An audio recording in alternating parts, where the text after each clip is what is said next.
You are now listening to the Warp World Podcast. Boom shakalaka. Ladies and gentlemen, welcome to episode 110 of the Warp World Podcast. Joining me this week, as always, is Jaku. Hello. Good to see you, Jaku. And GrandPooBear will be taking another week off. He had a quick emergency to deal with. Everything's fine, so don't stress too hard about it, but he is going to be needing another week off. But on the other hand, we do have an amazing special guest in this week, and that is our good friend, SuperMCGamer. Oh, there he is. That's right. I'm in the Marsha Brady spot and the top left up here.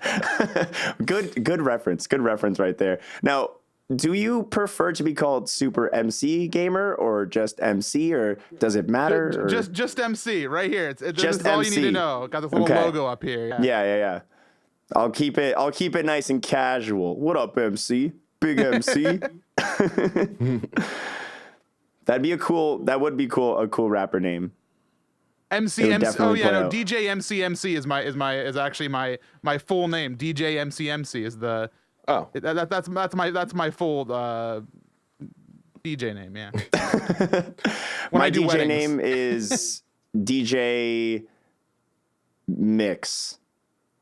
Just DJ Mix. I think somebody already has that one. I think it was taken. Yeah. I would have to guess someone does have that one. Well, they better watch out because I'm coming after them in court. Oh, yeah? Yeah. Who are you, Randy Pitchford? Oh, good one. Good Coming later future on the call podcast. There. Jaku, don't spoil our news. God. Nobody knows it was news until you said I spoiled it. That reminds me of the episode of the scene in Sonic Adventure 2 where Tails is like, how did you know it was a Chaos Emerald? Because you just told me. That's exactly right. But anyway, I'm curious, Jaku. We were having a conversation right before we started here, and I want to know about how you're doing. I want you to give me the full story right here. Well, so, my stomach's feeling a little upset, and I'm like, oh, that's weird. And then I remembered, oh, no, that's not really weird. I had like over 30 chicken nuggets today at lunch. Were you going for a record or something? Well, yeah. So we're going to do the chicken nugget power hour at work, and that's one nugget a minute for 60 minutes. Oh. And that's the hard part of it is the minute. Yeah. Because eating 60 nuggets as fast as possible, probably not too difficult, but giving your stomach that much time to settle, it starts to get to you. So we did 30 today because we weren't sure of everyone's schedule, and we were supposed to do it today, but some people weren't showing up. So we're like, yeah, we're just by 100. 3 of us will do it, and we'll see how that goes. And it went well. We were all successfully able to do it. So 30, we did 33. So 33 nuggets, no problem. But the aftermath right now, is catching up. So now I know kind of what to expect next time we do it with, double the amount. You said it was scheduled. Did you have this on your Google Calendar at work? Everybody's like, all right, this is Nugget Day. It was in the Slack server and everything. Yeah. You got to schedule these things. So I think right now on the calendar is October 24th for the full 60. Nice. Because a bunch of us are out in September for various things, and we're actually the 2 people that were in on the Nugget Power Hour today. All 3 of us have the Olive Garden Pasta Pass, not the lifetime one, unfortunately, but the 9 weeks one. And so we're going to do a road trip sometime in October where we drive to a bunch of Olive Gardens for the weekend and eat there, and then charge the car at free charging spots, and then we just got to. You know what? We just got to find friends that live those areas and crash at their places. Basically just living off the land and the Olive Garden. Absolutely. Where the land is Olive Garden. The land, I'm going to live off the Olive Garden. Yeah, we got to be clear here. The land is an establishment known as the Olive Garden. They're known for their breadsticks. It's crazy. I had a friend who got a ride to the airport with one of my other friends, and my friend starts... he was driving, suddenly gets on his car phone, I guess. It's the why not? And dials in very urgently, and also my other friend's like, oh no, what's going on? Is there a family emergency? And the phone rings. It's like, hi, this is the Olive Garden Pasta Pass hotline. Apparently he was having like renewal issues with his Pasta Pass, and like he thought this was the perfect time that he needed to renew it. So my friend was just confused that he never even heard of a Pasta Pass before. So, oh man, that's pretty amazing. Yeah, that's great. I've heard so many tales of the Pasta Pass at this point. So you do have the Pasta Pass for this year, then, Jaku. I didn't get the news drop on that one. I think I was away that week. So yeah, I got the Pasta Pass, but they were gonna give away 50 people that bought the Pasta Pass. The first 50 had the chance to upgrade to a lifetime Pasta Pass. And this is where Chase Bank screwed me over because they declined my card. And you know what? I got this Chase saga continues. Actually, I'm gonna get into it. So I try to buy the Pasta Pass. Chase declines my card. I try a second time because I'm not sure if I typoed it right. Declined. I'm like, fine, whatever. I tried my other Chase card that I never use. Accepted, no problem. About a week later, this happened this week later. I don't know. It happened last week or so. I woke up to a text message like, hey, did you make a charge to some site for a cent? And I'm like, no. And so I got a call like 20 minutes later from the bank, like saying, hey, okay, let's go through some of your charges, see if anything matches up. And it's like this 1 cent charge that I declined. They're like, okay, cool. We're going to send you new cards. And now I have a pretty good credit card. It's a Chase Sapphire Reserve. I'll show it up to the camera here. I don't know if you can see it, but it says Dr. Jaku right there. Completely legit. And because the numbers are on the front, I'm not worried about anyone seeing my card number. But so like normally they send them out within a day. And literally I got them today. And that call took place probably Wednesday last week. Wow. So like I'm really disappointed in Chase. Their quality control, just everything about them has been terrible this last few weeks. They ruined my chance at the unlimited Olive Garden Pasta Pass. I've had to use other credit cards throughout the week, which sucks because like I get good points on these. But yeah, I digress. But yeah, like I don't know, something about them has been going on the decline, and it's not good for them. It's a pain in the butt when you have like your reliable financial institute, and then they fuck up in some big way, and you're like, you were the one. I trusted you. Well, and now the worst part is because the card was compromised, I get to do the whole dance of going to all the websites that have automatic renewal enabled and update the cards. Yeah. And like I couldn't do that until today, and a few things were like, hey, you got to pay. I'm like, I just got to pay with the debit card or pay with PayPal. And then you got to switch it again now and all that shit. Yeah. So it's a big pain in the ass. But hopefully it's resolved now. And the cards got here before my trip. I didn't want to go to Vegas and Japan without them. So true. Yeah. It's no foreign transaction fees. That's always the big one. Ooh, that is a nice one. Yeah. That's why I got like a cross-border bank account now. So I have like an actual U.S. account. So whenever I'm over there. Offshore accounts? Breaking news. Offshore accounts. Technically, it's the same shore. It's the same shore. Just got to cross a little bridge. It's a lake. It's cross river account. A cross river account. That is definitely a good spin on the subject, right? Yeah. But no, it's a big convenience because with Twitch sending out, the partner checks, the paychecks and everything in US dollars, it's like if I let the bank convert that, I'm losing hella money. So I put that over there, and I use a nice foreign currency exchange to make sure I'm getting primo dollar. Yeah, that's good. Yeah. So before we do get started with the interview, I have one thing I wanted to tell. I've already told MC, but I wanted to tell you, Jaku. Oh no. Today, I beat Fire Emblem. I finally did it. I don't know if that's true. 71 or 72 hours, somewhere in that realm for the Golden Deer route. And after playing, I can say, Jaku, you should try it. I mean, you keep telling me I need to try this game, but you yourself were going to stream the game. You called the game Waifu Simulator or something Wars. Like that? Yeah. Waifu Wars to get more people to watch. You're not... You're saying it's such a great game, but then you're making these compromises for it to to get people to want to watch it. I'm just trying to show people everything it has to offer, and that's waifus and wars. And to be fair, it's a very competitive market, the Fire Emblem Three Houses streaming game right now. And so he had to sell it. He had to not clickbait. Okay. I don't want to use that word. Perhaps click entice some people to his stream. Entice the click. That's like clickbait if it was wearing a monocle. Oh yeah, no, this is fancy. This is Yes. The word waifu is absolutely the pinnacle of class. Oh yes. Yes. Well, it's good to hear that you beat the game. Do you plan to go back and try one of the other houses? When they release the DLC update for harder difficulty mode, I do plan on going back. Yeah. Okay. But until then, I need to play another game. Anything else? Oh yeah, is it? It was a long Anything? time.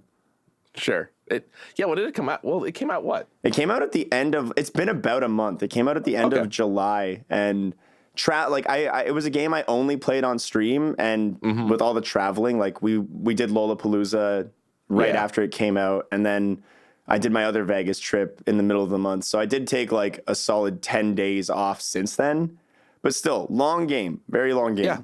No. All right. That's good. You got your money's worth. Yeah. Cool. Well, congratulations. Thanks. So proud of himself. All right, and now for the smoothest transition of all time, MC. Yes. I want we're gonna regale you with some questions. Are you ready?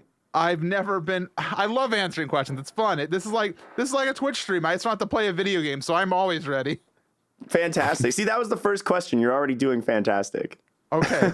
Oh, whoa! Very tricky. Very tricky. Yes. So I guess let's start with the groundwork. Let's introduce you for everything people might know you for. I mean, obviously, Jaku and I know you very well as one of the magical people who make the Mario Masters Colosseum and a lot of other really amazing events like Zeldathon and all that stuff happen. And you can give us the full run through of all that, but you're also a streamer. You work with Direct Relief. Why don't you give us like the intro on what exactly it is that you do in the streaming space? You're answering his question for him. Yeah, well, okay. Well, so here's the problem. I have been around a long time, and I've done like so many different things. Like some people might know me from, Zeldathon, where, we put on these Zelda charity marathons. We're celebrating our 10-year anniversary this winter, which I'm really excited about. That's awesome. But I've also been involved in the past with the speedrunning community a lot, not only through Mario Masters and organizing that event with the Direct Relief crew, but also I've been on a few GDQ couches for Wind Waker and A Link Between Worlds. I did a run of Yoshi's Island at Smash the Record because Trihex overslept his run and they needed to fill the slot, and I was there. So, I've had that experience. People might know me from Minecraft. I used to be a big Minecraft YouTuber. It's 2019, so maybe I should be a Minecraft YouTuber again. Now's the time, yeah. It's a whole new world again. But I do my own streaming. I beat every Zelda game to 100% completion on my stream. That was one of my big achievements last year, and that was horrible.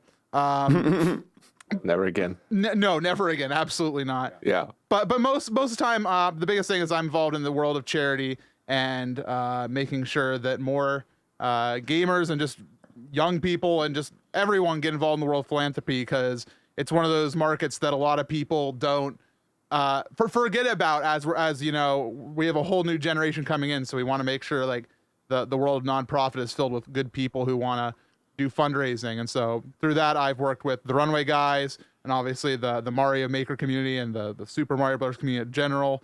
And I'm always just chasing the next event because I like gathering up people and just playing games for charity. That's what I'm all about. So is that like the full-time gig for you right there? Because I got to be honest, I don't think I fully understand the picture of like what is the day job for MC? I have these little business cards here that have they're called my accountability cards, and they're separated into several sections because my full-time job technically is Direct Relief, but I also put in time every day. Like I have like an hour of time I put into Zeldathon every day. I have an hour time I put into my personal streams and stuff, whether or not it needs to whether or not I do a stream on top of that is another thing. But I also am just involved with a lot of communities. So So the big three are Direct Relief, Zeldathon, and personal streams. Those are my big three. Cool. Gotcha. Now, I never knew this about you, but you were a Minecraft YouTuber? That's interesting. Was that how you got into the online content creation What world? do you think MC stood for? No, don't do that. Don't do that. God! That's the worst part. No, okay. So the answer is no. Minecraft was not my first thing. I started doing stuff a little bit before Minecraft came along. I made the name MC back in 2006 before the fellow who made Minecraft came up with Minecraft, before it was still called Cave Game or whatever. But because I played Minecraft, everybody's like, "Oh, MC, that means Minecraft." I'm like, No. He's the Minecraft gamer. Oh, that's great. But it was a big part. It was a big part of how I kind of got involved with different communities and so it's a big part of like my story to get here. Yeah. It's like one of the stepping stones to where you are today. So would you say Minecraft is like was like the first big jump into the online content creation / charity world, gaming world career? At least in the world of gaming and streaming and stuff, I worked with a lot of people, especially from a community called Mindcrack. They're all super wonderful, and we did a lot of stuff. And obviously, that's where I got a lot of YouTube subscribers. Really, initially, that's like where I kind of got a start into having some of my own personal recognition. Zeldathon though was like my first like charity thing, and that was like just before I got into Minecraft. I got into Minecraft like start of 2010, and like the end of 2009 was when I first did the first Zeldathon. Mm-hmm. And so you're coming up on 10 years this December, right? Correct. That's incredible. Congratulations on that, first and foremost. What was the first Zeldathon like? A great question. It was literally, we had we had two people. I asked my friend Zach, because I was in high school, and I was like, "Hey, want to come over to my house, play video games for charity?" He's like, "Whatever. What are we gonna play?" And I'm like, "I don't know. I like Zelda." So it was bad because we wanted to like go 72 hours or something. I don't think we made it that long. But at one point, I was taking a nap, and he was playing Ocarina of Time, but he just fell asleep playing the game. So the stream back on Ustream back then was just Link in the middle of Hyrule Field, just doing his idle animation for like an hour while we were both just asleep at the wheel, basically. That's fantastic. Yeah. My first ever like stream event that I did was actually also very similar to that. It wasn't a charity stream, it was just a regular stream event, but in one sitting with no sleep, I got OOT, Wind Waker, and Majora's Mask in that order, and I was very proud of that. You should be. That is because I was probably like, you probably don't speedrun those games, so you don't really know any glitches. That was just like, that was. I knew the N64 ones pretty well. Wind Waker, I was like, I'm a grown man. I've beaten this at least once. I'll be able to get through it. It was painful to try to do that sleep deprived though. Yeah. Do you remember if the Zeldathon was always called Zeldathon? Like, was it always Zeldathon? Did you always have that domain? Well, so there was Zeldathon.com is now in our possession, but it wasn't first. Mm-hmm. There was another Zeldathon before us technically, but we were just Zeldathon for charity, and then when we came up with the next one, we're Zeldathon for the American Cancer Society, and we did it based on like the charity name for a while until we were like, well, we're doing repeat charities, we better come up with a new naming schema and all that. But we've always been Zeldathon. Because I remember watching a Zeldathon on Ustream years ago, and I can't remember who was on it because it was like kind of just off into the distance, and this is at least 7-8 years ago. Yeah.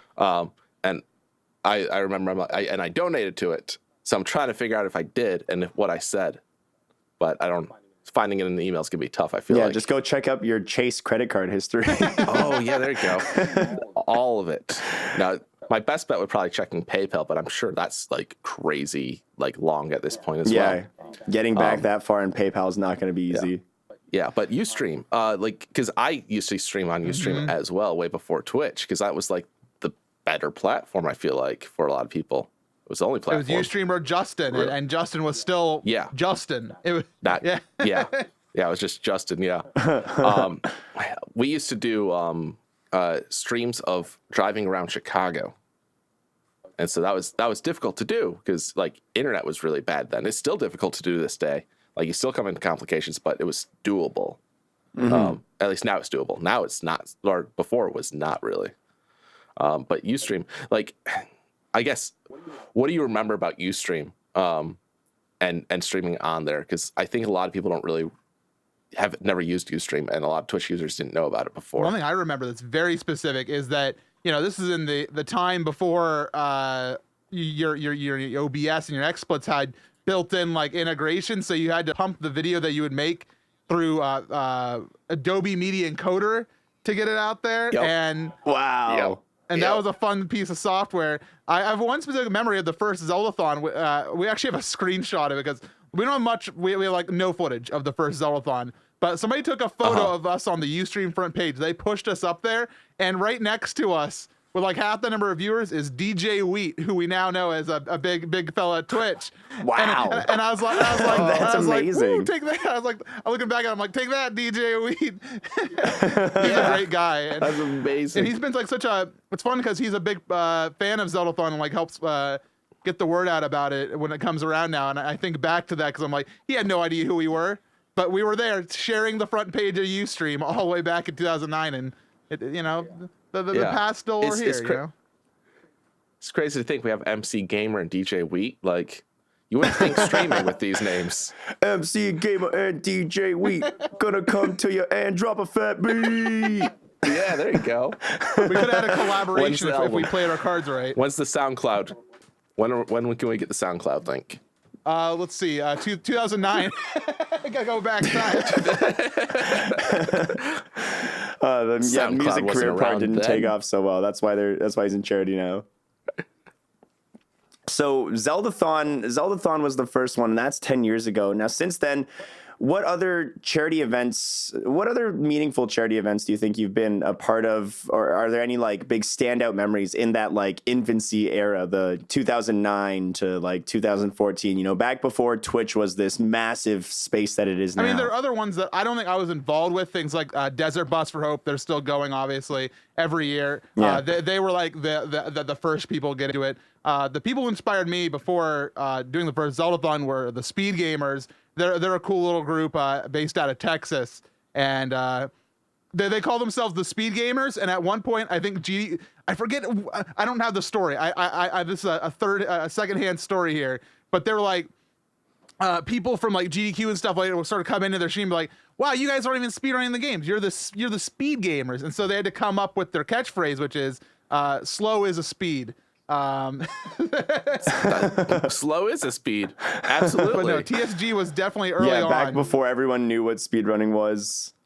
Just like, I could beat that fast. Yeah, I mean, that is the essence of speedrunning. Even still today, it's like, I can beat that fast. And if you're not doing a category that other people do, you're making it up. You can get free world record as long as you make your own category, technically, Mm-hmm. Yeah. But no, I think it was Desert Bus, TSG that were early on. Other events, Mario Marathons are really one I remember from a long time ago. But more events just started to come into the play and into the fold. And I think that from there, it just people right around when Twitch started becoming a bigger thing, people wanted to kind of replicate that fun of getting together with your friends or with a community to get into it. GDQ, the first GDQ happened several days after the first Zeldathon, the classic games done quick. and that was obviously it was so long ago. Just like if you look back at that footage, it's just amazing to think that that's who they were then and where they're at now, and it's insane, absolutely insane. Yeah, it is. It is pretty crazy how far all of this has really come, and it's things like that like even where the sparks of sparked the idea that people could that there was a space for that, because before people were doing these events, you tell somebody in 2009 that like, we're playing video games to raise money for charity. They'd be like, good luck, idiot. Yeah. It's over the last 10 years, it's definitely become more of a thing that people can do. Like 10 years ago, the amount people raised was very low compared to what people are raising nowadays. And like new events that are just starting for their first year right now are probably like raising, way more than what was being raised 10 years ago on these events, which is Absolutely, great. and that's very, very true, Jaku, in terms of like, I do a lot of work with Direct Relief, and so I've seen different fundraisers and stuff. And the first Zeldathon raised $300. How much the Classic Games done? do we have a person just off screen who can look up these stats for us? We should. We gotta get Moni on that. Yeah. Oh, I got it here. Classic Games done quick raise. Oh, they raised 10,000. So they're big shots, and they've always been big shots. Yeah, I mean, that's pretty good. 10,000 is not bad. Most events starting out, they would raise like a couple $100, and nowadays it's not uncommon for first time events, as long as they got like they're planning together and at least a decent set of equipment, to raise $5,000-$6,000 on a first time go, even without popular streamers or broadcasters there. It's just about having the right formula, and there is a formula that you can get by on, I think. You got the secret formula. Are you willing to spill any of this secret formula here, or is that locked down in the vault? That's your secret sauce, man. Don't give it up. No, the secret formula is public knowledge. It's have decent audio, have video games, be entertaining, and always be doing something for donations. Like, if there's not a moment where people have like a good reason to donate other than, like, obviously donating to charity is good in itself, but incentivizing providing it. something all the time. I'm like, the thing I get angry at is when I go into like a new fundraiser stream and I'm like, all right, let's see, they've raised about $30, but they just started, and they're like, yeah, so I have a $500 goal to dye my hair pink, and I'm like, man, I don't. Nobody's gonna donate $470 to you. No offense, but you're gonna have like something that I don't know about to summon that $470. But if you put down a goal right now for $50 to, I don't know, eat a meatball with ranch or something, I don't know, that'd be weird. That sounds delicious. It doesn't have to be good. It doesn't have to be a good goal. But if you put something there, people it just want has to be attainable. Yeah, exactly. Make it obtainable. Exactly. That's good advice. That makes a lot of sense, because that step to 500 is pretty far away for, if it was a smaller event. That makes a lot of sense. Something where every step of the way, and I've noticed that at all of the events that we've been at with the MMC and everything, there is always like those steps between like these big milestones that we're all aiming for. You guys do always manage to think of like some creative things, like the time you made Cliffy and I shove our feet into buckets of ice and play Mario with oven mitts on. And it was worth it. People love that, and I mean, not every broadcast has to be silly goofer pie to the face stream. Obviously things like GDQ get away without doing any sort of goofy things, but they still provide incentives. They still provide file name donations. Yeah. Every game you get to name stuff or choose like a small bit of the run that you get to influence, and that's great because then you feel like you also got to be a part of the event in like a meaningful way too. Yeah, it's all about coming up with goals that fit your event. Like, obviously most time I'm involved more with goofy things, but I like being involved with the more serious events as well, where you can like, hey, I'm a really cool speedrunner of Ocarina of Time. I'll do the game for you, but if you want to see me do this glitch showcase, $500 more. Boom, you're gonna have $500 in the charity's bank account instantly. People love that stuff. Yeah. That's good. That's good secret sauce. I feel like that's good secret sauce for anyone's stream. Make sure any of the support you're receiving is like, feels valuable. Yeah, no, absolutely. Yeah. So I don't think I've ever asked Pooh, and I've definitely never asked you, and I'm a little curious. How did MMC start? Like, what was that first conversation? Did you link up? Did he link up? How did that all fall into place? I was there for that. Yeah, it wasn't me. Oh, yeah? It wasn't sort of me. It was the good old boy Campy. Okay. It was at Calithon, I think. Calithon, where you were at the anime convention Calithon, right? Yeah. Oh shit, I was at that one. Yeah, you were there. It happened in the hallway. It was like, hey, Campy came up to Pooh, and I was there. I'm always lurking. And he's like, hey, we want to do like an event sometime this year with you guys doing Direct Relief and Mario Maker. And Pooh's like, yeah, absolutely, sort of thing as Pooh is. And they did they talked a little bit about it then. And I guess throughout the next few months, they worked out the details because, a few months later, we were all hanging out in California after TwitchCon. That's true. He came to me very, like originally, and And Campy is, and a lot of people, because of, how much I've done with Zeldathon, they think that I'm one brewing up all these ideas, where Campy is the big idea guy. He comes up with the biggest ideas for events and things. And, he's the lead on Mario Masters. I'm production man. I make sure the microphones are connected, which was a problem back at the original MMC. But well, we thought they were wireless. Exactly. We figured ourselves out in the end. Can't set the bar too high on the first one. Had to leave room for improvement, right? Oh yeah. That's good. Campy cooked that up, and he told me, he was like, yeah, I talked to GrandPooBear, and back then I didn't really know. I knew Pooh by association, but I started watching. I was like, all right, I think we can work with this guy. And obviously, Pooh being him, he's just such a charismatic fellow, and he drummed up all the support we need from the entire community, like you guys. But before we knew it, we had crew, and it was just a matter. And this is one of the magical things about MMC and other events we run. We are able to get a call together where all the participants are there, and we know that all we really need to do is say a few things and then just make sure we have a notepad ready. Because if we say, so what type of segments were you thinking?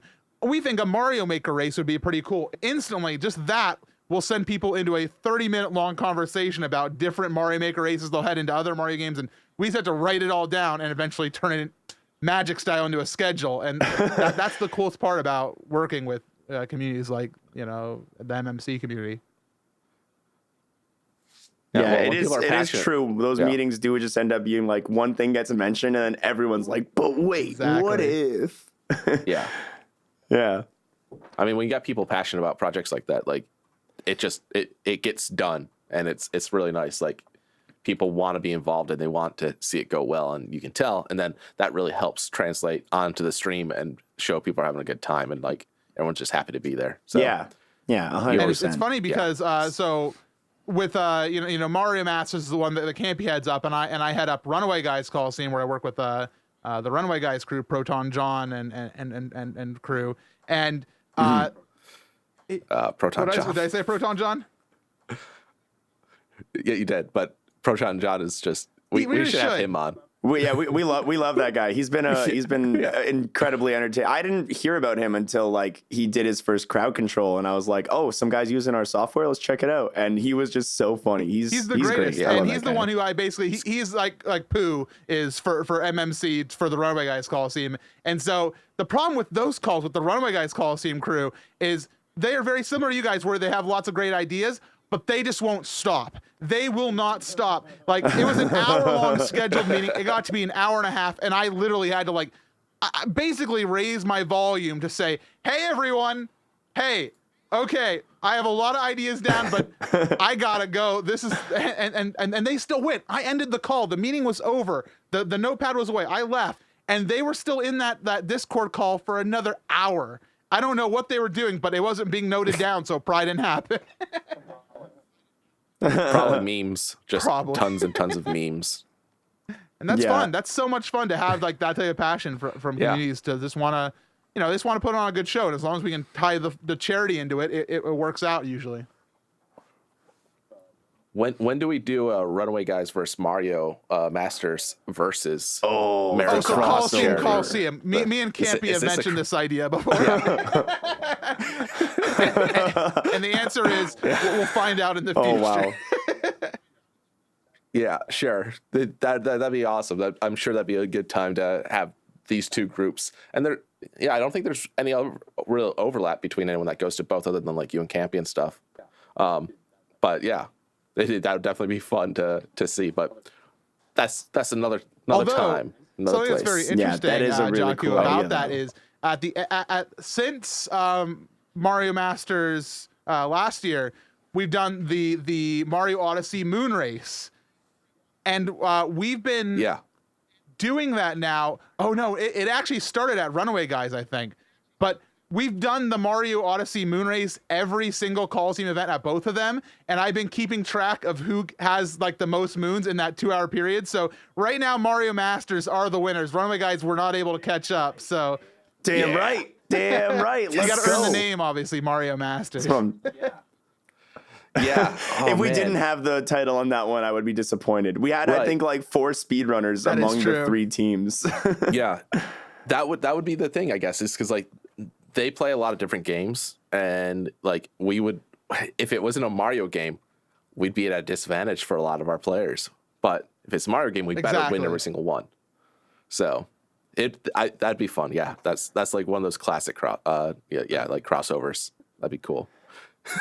Yeah. Have you ever had any people like reach out to you guys for events that like you've just had to completely shut down? You can like not name names, change names, but I want to hear some juicy stories. Or do name names. No, like, or yeah. I don't think we've ever like. I mean, so me and Campy, our job is literally if there's a gaming fundraiser, we are to help them. We like. Luckily, I think most times people are pretty in check. Like, not everybody comes to us saying, "Hey, could you bring out your cameras, your microphones, and run all the production for our event? It's our first year, and here's our list of people who are coming." And I look at the list and check out. Then I'm like, "There's I don't know any of these people, and nobody does either." Like 30 followers. That's not enough for us to haul our equipment across the country to put on an event.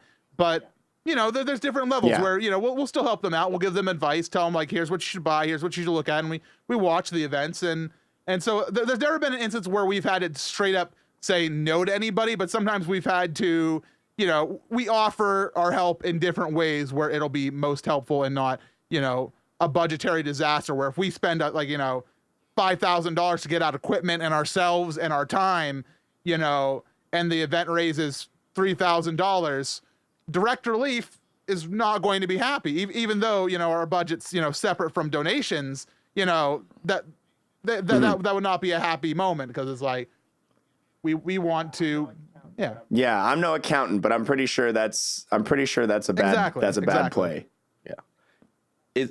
With that question, kind of, is there anything that you've wanted to do that like you really want to do that's been shut down, or just like it's such a like it's never going to happen because it's just either too expensive or too impossible?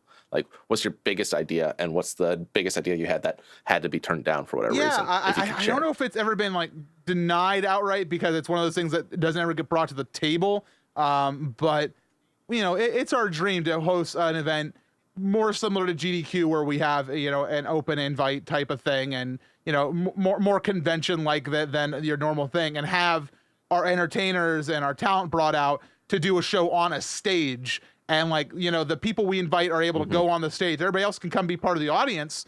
But we do side events and side tournaments and meet and greets and all the stuff. And maybe not on the scale as a convention or on the scale of a GDQ, but it'd be fun to try out something like that. But it's something that's the cost's a big, thing that prohibits us from that. But also time. Like right now we do a Colosseum event in the fall and in the spring.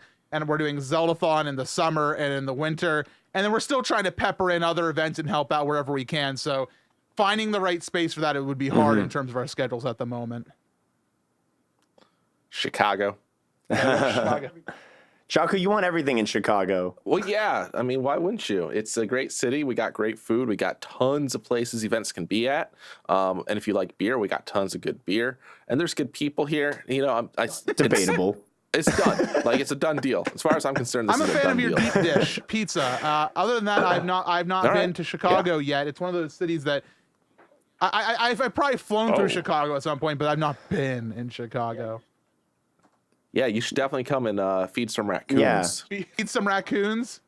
It's a Chicago tradition. Yeah, that's what you do when you go. Yeah. Ask the Beast.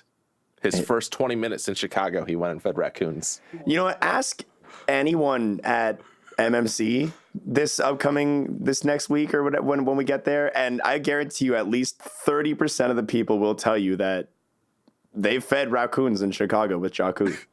Well, stop taking them into the raccoon zoo. Take them somewhere else. The Chicago have a bean or something? Is that the correct city?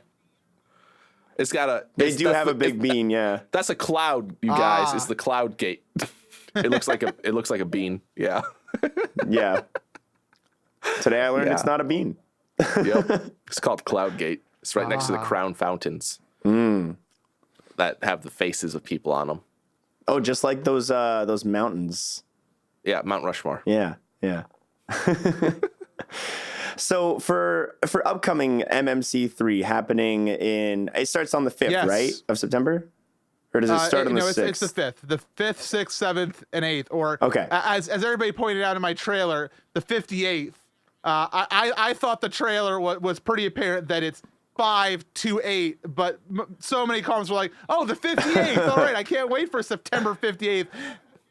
So that's what I saw that joke once, and I was like, "The fuck does this mean? No, this doesn't make any sense." That's funny. Message received from me, so I'll tell you. At least I got the video, but yeah, yeah. But so we have a lot of really cool stuff planned for that. Obviously, what are some of the things you're most excited for this year for MMC? I mean, obviously the big highlight thing is Mario Maker 2 is out, which means we're gonna have a lot of stuff. I think that if people look at the schedule, they'll notice there's a Maker tournament happening on multiple days, and I think this is one of the first times we've ever had like a multi-day event at a Colosseum where like we're gonna do part of the tournament on one day, then another part of the tournament on another day, and then like one day we're gonna have like the finals like on the last day, which I think is really cool. I don't know exactly how that one's going to work. Wasn't involved in the creation of that segment, but I think that's really exciting. Obviously, there's also on the schedule. Oh, go ahead. I'm excited for the Beast to win. It's Mario Maker. I got a story. Oh man. So me, Mr. I don't know. I play Mario sometimes. You know, I think I'm okay. I'm playing Mario Maker Versus on stream, and who does Beast shows you got up? Beast. Guess who won the level? Me. That's awesome. It was not a nice. It was not a skill-based level. What all of the verse levels are always the most fair, 100% competitive experiences I've ever seen. Everything is fair in that game. What are you talking about? That's awesome. That is going to be really awesome. The tournament spanning across a couple of days. I'm really excited for the return of Family Feud, personally, and I'm really excited for the addition of Jeopardy. That's going to be super exciting. I'm so stoked for that. I mean, I'm a huge game show fan. If anybody's watched Zeldathon at any point, they know that because we've had segments of Deal or No Deal. We've had Jeopardy. We've had The Chase. We've had the whole gambit because I love game shows so much. But I mean, even more than that, you know what I'm really excited for? The return of more Werewolf. This time featuring me not screwing up. Oh yeah, I'm really excited for that. I'm really excited to not screw up Werewolf this time. I'm excited to not play in a dress this time. Yeah, I heard, going back to the other games real quick, I heard a rumor that Steve Harvey was going to show up. Wow, the real Steve Harvey? Can you comment on that? Well, yeah. Listen, you can't play with me like that. Got word. There will be someone showing up who may be Steve Harvey adjacent. Okay. Steve Harvey adjacent. Which is something you never usually want to be called, by the way. Steve Harvey adjacent. Yeah, that seems like a burn more than an insult. I've watched a lot of Family Feud in my day, but I haven't seen the intro to the Family Feud in a long time. I have to imagine like there's awesome clips of Steve Harvey. We should take the Steve Harvey adjacent host and try to replicate that intro if Just possible. give me a moment. I'm sending a message to our good friend who will also be at MNC, Jiggy. He helped run tech last time, also at Runaway Guys, and he's in the chat. Also to me, so I'm letting him know immediately. Yeah, get adjacent Steve Harvey on the phone. We've got work to do. Family Feud. But I'm also I'm very interested again in Werewolf. Like it's been a lot of fun. That's created so many memories for us. Running gags for our crew at least with the wolf, who is still Noble Tofu and not me. Really, it was always Patty. It was Patty all along, but it's now Noble Tofu, who he did confirm this week on our Warp World team call that he is in fact. Are you pre-gaming Werewolf? That joke's. I'm just saying xwater can back me up. Like within the Warp World Discord, his username is Wolf what is it? 350. Why is the 357 there? By the way, I don't know. I was like, is this supposed to be the number of days in the year? But it's wrong. Also, like I was just, as a big right. fan of the Mario Masters Colosseum, I believe that the correct term for the bad guys in the game are the woofs. That's what Beast taught me. Beast taught me to call the woofs. that guy's a wolf. He's a wolf. He's a wolf. Oh my god, yeah. He's so I good. love the Beast. So funny. I've spent the last year having my go-to reaction to shocking things be, "Oh my god!" I know it's been so good. And you mentioned it, xwater, but like not wearing a costume this year will be very nice because it got hot. Yeah. Costumes are not known for comfort. This time around, so, I know that the stream room nice. is very, very much a more open floor plan.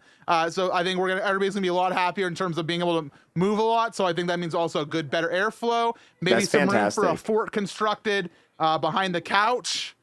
Ooh. Yes, Real life Fortnite. yeah, perhaps. Yeah. Very perhaps. Well, we. Well, we're in the desert, so we could do Fortnite out in the desert. Building walls takes a decent chunk of time. We could just use cardboard boxes. We're gonna send somebody out to U-Haul. But yeah. It's like, wow, you guys moving? No, we're going to play Fortnite. What? We're playing Fortnite. With the change in venue being Vegas and before, way before TwitchCon at this point, how do you feel about like that in terms of turnout and just like? Obviously, it was. I think it was a good choice. But what are your thoughts on the move? And stuff? I'm happy. Yeah, because I'm very happy about it overall because one, we still have like the most amount of people coming out to a MMC yet, so it's obviously not an attendance issue. But also, I'm not going to have to immediately go from the TwitchCon running a booth life to running an event life, which was horrible. It was awful, and so. Yeah. Right now, I am super excited to honestly just have an event. I'm going to be able to come home for 2 weeks and then go to TwitchCon. I'm honestly excited about it. I'm not so excited about having to fly to the West Coast twice in a month, but I digress. That's just me being complaining. feel you on that. Yeah. Well, I'll tell you my travel in a second. Oh. I'm excited for it too, and I kind of like that it's actually in a space where we could actually maybe go and do something outside the venue. Yeah. Like it was nice having it wasn't a resort, but the place where we were at, but like it being in the middle of nowhere did make it hard for anyone to be like, I want to go do something else real quick. And Vegas is a very interesting town, so we'll see how some people do things, but like there's a lot of great food places and like they're all within distance of the place. Also, I know where Nick Cage lives, so if we ever want to make a trip out to his house and steal the I will Declaration get of on my Independence. knees and I will beg him to go to Disney asking for the National Treasure series on Disney Plus. I tweeted that earlier this week. I was like, I'm not buying Disney Plus until I see National Treasure new series. That's all I want. That's all I want. I don't care about no DeLorean, Obi-Wan Kenobis. Nick Cage. Yeah, who cares? Give me Nick Cage. Independence. You mentioned travel, and this is gonna be fun for me. I'm traveling to obviously Las Vegas on Wednesday, and directly from MFC, I'm leaving for the Tokyo Game Show, where I will be in Japan for the next week, and then I get back and then straight to TwitchCon essentially. Yeah, there's like a week between there. You're stacked between right those, now. right? You're stacked fully. I'm stacked. Yeah, it's gonna be fun though. I'm interested in checking out Tokyo Game Show too. I mean, hey, you're gonna go to Vegas, and then you got Tokyo, which is very fun, and then then you got where San Diego? Where's TwitchCon? I don't know where I'm flying. I'm just going San there. Diego, yeah. Me I don't know where I'm going this time. It's my third time in Vegas, so though, not in like as 2 exciting. months, which is also crazy. No, it's crazy. Yeah. Lots of Vegas this year. Let's see. So after all these charity events, I mean, what would your ideal job be? Like, I think you enjoy your job right now, but I think if you were running like everything, what would you do, and what would you want to do? I guess. What would you do if that? So if that's you had really hard anything in the because I world think you could do? that talking about what is, I don't know what the future holds. So like thinking about that is very hard. But I know what I'm thinking about right now, which is it would be nice to solidify down like just being an event organizer. Right now, I do so many different things, especially with Direct Leaf. We're working all the time with new broadcasters, and we're always pushing more to get more people involved. I think that at one point it would be nice to be able to like hyper focus into events exclusively and become just like, I mean, my job is production. And so I'd like to be focusing more and more on just the event production side of things. And if I have more time into an event, I can put on some amazingly, some cool stuff. I've been working on some stuff for Mario Masters, and because I had that time to work on it and I'm not at TwitchCon right now, it means there's extra time for more polish. And it's gonna look better. It's gonna sound better. It's gonna feel better. And that all is just a factor of because I have more time to work on it. So the more time I have to work on the events that I like to do, the happier I'll be and the better they will be and the more they'll grow. So I'd like to continue down that path, Sure. Nice. Makes sense. All right. I've got, I think, what's going to be the toughest question we ask you today. And it's going to be a 3-parter. Act 1. The question part begins. number 1. Act Kill, 1, marry, scene and A. fuck. Lights turn on, and a lone xwater asks, favorite Oh, do 2D you mean Zelda? overhead, not behind the shoulders? Adventure Link. Correct? Yes. Oh. Yes. Over. Okay. Above. I have to make that distinction very style clear view. because with the advent of Phantom Hourglass, Spirit Tracks, Link Between Worlds, those are, people call them 2D games, but they're 3D. So Very on fair that point note, to make. It is Yes. a Link Between Worlds. I really had a love feeling that that was game. gonna I be the think one it you takes a said. lot of what made a Link's Past special, like that world, and it packs in so many dungeons. Like it has some challenge to it. It's not super difficult. It has a hero mode that's really fun. Good characters, good story, and just I don't know, good soundtrack. It's such a well-rounded Zelda game. Like people love Ocarina of Time a lot, despite its faults, because it's so well-rounded. Like there's not a specific area you can point to in Ocarina of Time and say this game is eh. It's just well-rounded. And I think Link Between Worlds is very similar to that. Fair. I Ocarina would. of Time, smeh. What's that? I said it. What did you say? I said Ocarina of Time, I can smeh. respect that. I respect every Zelda opinion. That's Absolutely. Yeah. Yeah, this man is used to talking Zelda. So then, obviously, behind the shoulder, your Skyward Swords, your Ocarina of Time, your Twilight Princess. Breath of the Wild. It's Breath of the Wild. Go ahead. So where you sit, Breath of the Wild. So Oh, yeah. No So hesitation. my stream is literally this question all the time, specifically because I was a fan of the Wind Waker for the longest time. It was my #1 Zelda game since it came out up until Breath of the Wild's release, and even after Breath of the Wild's release, I hadn't fully converted because there's a very important factor when judging a Zelda game and how much you like it, and that's the nostalgia factor. Skyward Sword, I thought was amazing on release. I was like, this might be my favorite Zelda game. I gave it time, I gave it the slow burn, and that game did not hold up. It crashed and burned in terms of my enjoyment of it. I still like it, but not as much. Yeah, Skyward Sword, like I started off enjoying it, but as time went on playing it, I'm like, okay, It does. This has some flaws. He's got a couple problems. And it, you know what it really was? It was just the game holding your hand too much with telling you what a blue rupee is. It's worth 5 rupees. That Don't pissed me spend it off all for in sure. one place. Oh, you've never seen one of these before. Never heard that. Thanks. Oh Thanks, my god. game. But I will make make my opinion clear on this for a part of it though. I think Wind Waker by far has my favorite soundtrack of any Zelda game. Absolute bangers back to back, man. I don't know, man. Have you The heard CDI the CDI soundtracks are legit. I've People heard- like to yeah. crap all over the CDI games. They watched actually one are. Angry Video Game Nerd episode. They're like, bad games, the worst games ever made. I'm like, they're not great games. I fully admit. They are not as bad as what the community paints them to be. And the soundtracks are bangers. I played Faces of Evil a few months ago, and I had a really good time. Like a really good time. It wasn't a great game, Did but you have a it was guide a with you? very fun experience. I have No. some CDI beginner guides that if you ever want to give them another go, I will send those to you because you can beat them. They're 2-hour games at most with a guide. They're easy. They're fun. Mm-hmm. Yeah. I try not to ever use a guide when I play a game. I feel like it takes away from the victory. Yeah, it's like using performance-enhancing information. PEI. Yes, I'm familiar with it. Shut up. Yes, PEI, not to be mistaken with the tiny province in Canada.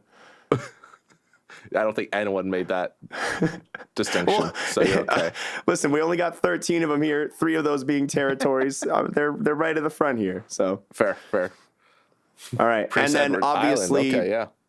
Obviously, my last question is: if you had to pit Breath of the Wild between Link Between Worlds, which do you think you would say is your crown jewel? And I didn't get to talk about why Breath of the Wild kind of beat Wind Waker in my eyes. So a lot of that's true. There's people who are like, it's not even a Zelda game, and they're like, there's no soundtrack, and like the story's kind of bad. And I hear all those complaints, and I accept your opinions. Wow. But I like to throw it back to Zelda. For me, has always been about the thrill of adventure, the thrill of going out and exploring a world. And Breath of the Wild has done that like no other Zelda game has. Like that's why I liked Wind Waker. I liked like sailing around and finding new things. And so Breath of the Wild did that in a new way. Yeah. I think there's an excellent soundtrack. I think people just don't like hearing ambience noise in the field. So whatever. And the story, you got to find your own story. It was a little weak, but hey, they're trying new stuff with voice acting, and it still had some engaging moments, especially if you read like some of the subtext, like the books and the talk to a lot of NPCs. There's some stuff in the game. It's not it's not the weakest story. It's not the best, and I think the sequel is going to do it better. Yeah. No, yeah. I definitely agree with that. Like, I think going into Breath of the Wild, the first like 2 hours, I was kind of like, I don't know yet. But after getting off the plateau and exploring a bit more, I'm like, yeah, this game is pretty damn amazing. And I could hardly put it down after that.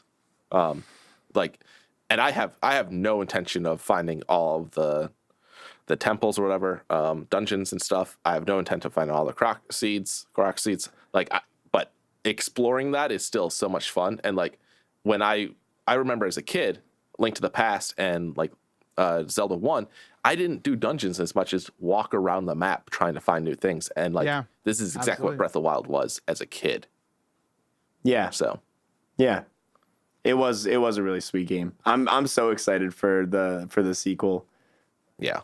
It's gonna be a good time. I'm glad Nintendo's finally like taking this game engine that they built. Like we're getting another Majora's Mask, right? But hopefully exactly because Majora's Mask is also meh. I said it. I'm not a big fan of the 64 games anymore. As a kid, they were great, but as an adult, no. I'm sorry. Because I was literally playing Ocarina of Time yesterday, and I'm like, just get through the menu. Stop talking to me. I don't have time for it. Leave me alone. Yeah, but yeah, no. So like Breath of the Wild 2, whenever that happens, I'm sure it's going to be so amazing. I think so. I think that like Nintendo's become very receptive lately. They like not as receptive as they could be, but that's okay. They're listening to their fans more than ever before, and I think they're going to hear it all. And I think that they're going to pump out something that's everything that we loved about Breath of the Wild and fixing some of the issues people had, but not overcompensating and trusting the fans to the point of they break with the magic, which I think that they captured in that game. So I think they're gonna strike the balance. I believe in them, but I'm very biased. That's a good way of putting it. So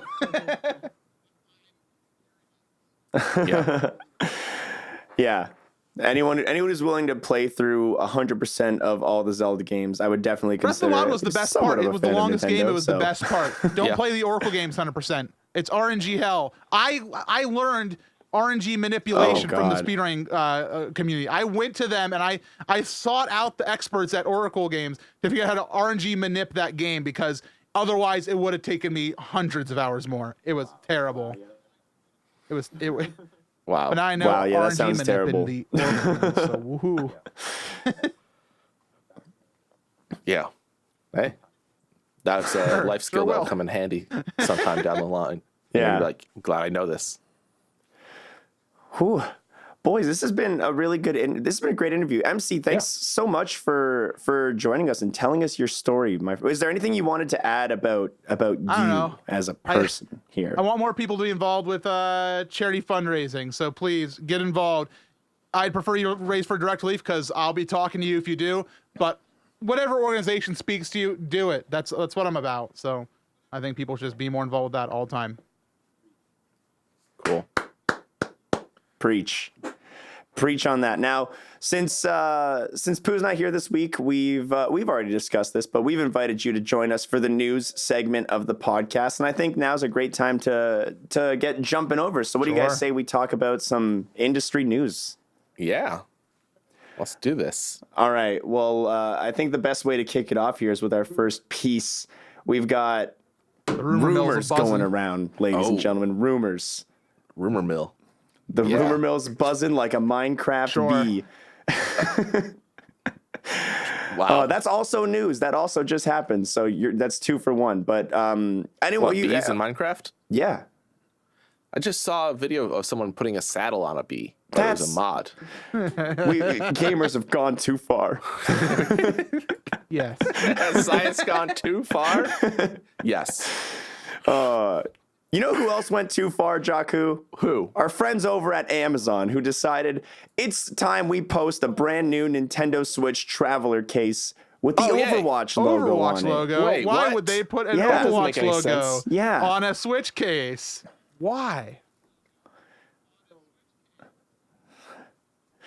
So yeah, that's the rumor. We've got pretty solid evidence that we're going to be getting Overwatch on the Switch soon. I mean, the fact that they were able to put that CD Projekt Red was able to make The Witcher work on the Nintendo Switch is probably, they're probably finding a way to make that work on the Switch. Yeah, it's a big game, people play it, but along with that comes the big rumor of the next Smash character. Right. Was a rumor? I don't know where we got this information. Always 4chan. Yeah. It's always yeah, because they mentioned hey, the next Smash character is going to be female. Nobody's going to have asked for her, and she has a mech. And everyone was like, Diva maybe from Overwatch, but Overwatch isn't on Switch. And then bam. And then this happened. So either that 4chan guy works at Amazon and made a fake traveler case to back up his claim, or I think we're getting Diva for Smash, which is because I think that the rumor originated and people like Tracer initially because that was before the mech part was added on, and I think Tracer would make sense, and I think that people have asked for Tracer, so it wouldn't line up originally. But then when they say a mech. People have not been asking for Diva in Smash. People might have mentioned Tracer here or there, but Diva, absolutely not. Why? But I mean, Nintendo's done weirder, Yeah. It's just so strange because I can't think of any character that's in Smash that doesn't have some sort of connection, doesn't have some sort of link back to a Nintendo game that they were on. Joker, at least in some way. Cloud was the biggest. Yeah. I mean, that is coming to the Switch with the new one at the very least. That's true. And the Persona game, Persona games have been featured on Nintendo consoles as well. So there is those connections. I don't know. It feels weird that if a Blizzard character were to come over to the Nintendo to Smash Brothers, I wouldn't want it to be Diva. I mean, I don't. Kane. Deckard Kane. I was going to lean with Arthas, man. Arthas would be sweet. I mean, I would personally lean towards Thrall because he's my dude, but Arthas definitely has the throne, the frozen one. Listen, if Deckard Kane just shows up and all he can do is say, stay a while and listen, I'll buy that. Man, just have bring your relics to him. He'll tell you what they do. And then all he does, he walks around and plays Hearthstone cards, and they summon and for him. That'd be sick. Sure. Cards. Yeah. That would be cool. A card Legit, that would be really character. Cool. If StarCraft Ghost ever came out, we would have got that character, I bet. Oh, StarCraft Ghost, the biggest dance of a game coming out over the last 20 years. Yeah. Listen, they say you die twice. Once when you actually die, and then the next time is when your name was last said. And it's like, we're keeping StarCraft Ghost alive. Keep the memory going. Yeah, Keep not Ghost under alive. our watch. Hashtag. As long as the on Warp World on that note, podcast I'd like is to alive, mention so is Duke Nukem StarCraft Forever Ghost. just to make sure it's still alive. Thank you. Well, that came out, yeah. So I mean, that's at least out. But yes, why don't we? Yeah, Duke. Nobody Okay, wants what him. about I mean, Duke on Smash. people wouldn't expect him, but I mean, Bayonetta came out, No, and she was a pretty, but- M-rated character, all things considered. Yeah. Yeah. The thing with because people have mentioned like Master Chief and Doom Guy and now Duke Nukem. The thing about a lot of these like FPS characters is what the fuck else do they do other than go pew pew pew? You know, Well, hold on, Duke Nukem was 2D before. He was side scroller, man.